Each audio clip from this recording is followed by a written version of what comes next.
Mayadevi part 4. Mayadevi నుంచి తిరిగి వచ్చిన సురేష్, అతని స్నేహితులు నిధిని త్యాగం చేసి శాపం నుంచి బయటపడ్డారు.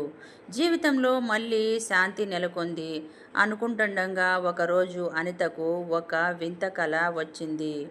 కలలో మాయాదేవి తనకు మరోసారి పిలుపు ఇచ్చింది.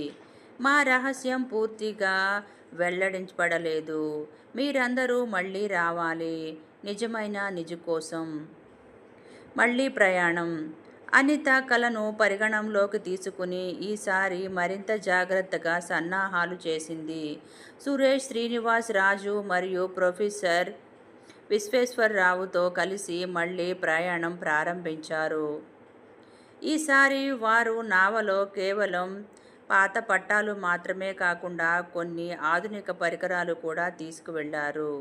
ఎందుకంటే దీవి ఇప్పటి వరకు చూపించిన కేవలం శృంగారికంగా మాత్రమే కాదు, భౌతికంగా కూడా విపత్కరమైనది ఉంది. దీవి కొత్త రూపం. మార్గంలో సముద్రం కేవలం అశాంతిగా కాకుండా మరింత భీకరంగా మారింది. గాలి గట్టిగా వీచింది. నావ దారి తప్పినట్టుగా అనిపించింది.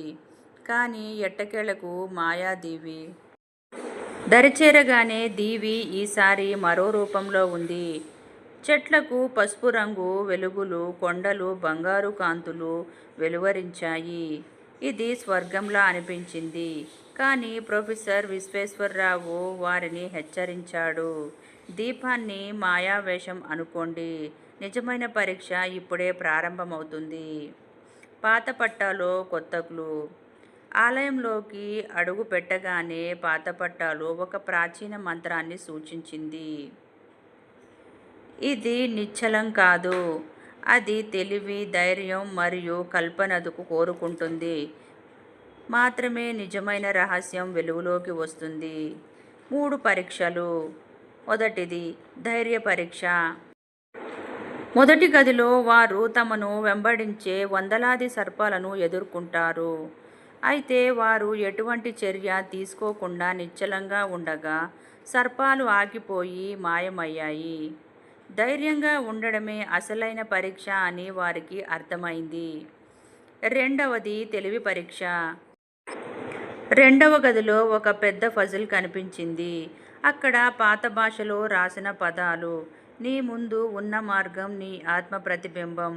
వారు ప్రతి తప్పుడు దిశను ప్రయత్నిస్తూనే చివరికి సరైన ప్రతిబింబ మార్గాన్ని గుర్తించి గది ద్వారం తెరిచారు. మూడవది కల్పనా పరీక్ష. చివరి గదిలో ఒక ఖాళీ ప్రదేశంలో నిల్చుని నిధిని ఊహించుకుని ఆత్మ ఆజ్ఞాపించింది. సురేష్ తన కల్పనా శక్తిని ఉపయోగించి ఒక ఉల్లాసభరితమైన శాంతియుత దీవిని ఆలోచించాడు. ఆ వెంటనే దీవి తలరాత మారింది. వారి ముందు అసలు నిధి వెలువరించేసింది. అసలైన నిధి. నిధి ఏమిటి? నిధి బంగారు ఆభరణాలు కాదు. అది ఒక రాతి పలకం. దానిపైన రాసి ఉంది, నిరంతరంగా మానవ ధైర్యం, బుద్ధి మరియు కల్పన అనేవి అసలైన నిధి. ఇవి ఉంటే ప్రపంచం మీదే. ముగింపు. ఈసారి సురేష్ బృందం పూర్తి ప్రశాంతతో దీని నుంచి బయలుదేరింది. వారు తెలుసుకున్న పాఠం జీవితాన్ని కొత్త చూపుతో చూడడానికి మార్గదర్శకంగా మారింది. మాయాదేవి రహస్యం పూర్తయినా దాని జ్ఞానం వారి హృదయాల్లో శాశ్వతంగా నిలిచిపోయింది.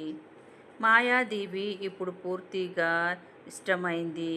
కానీ దాని కథలు, దాని పాఠాలు తరతరాలుగా ప్రేరణగా నిలుస్తాయి. ఈ వీడియో కనుక మీకు నచ్చినట్టయితే లైక్ చేయండి, షేర్ చేయండి, సబ్స్క్రైబ్ చేయండి. Thank you for watching.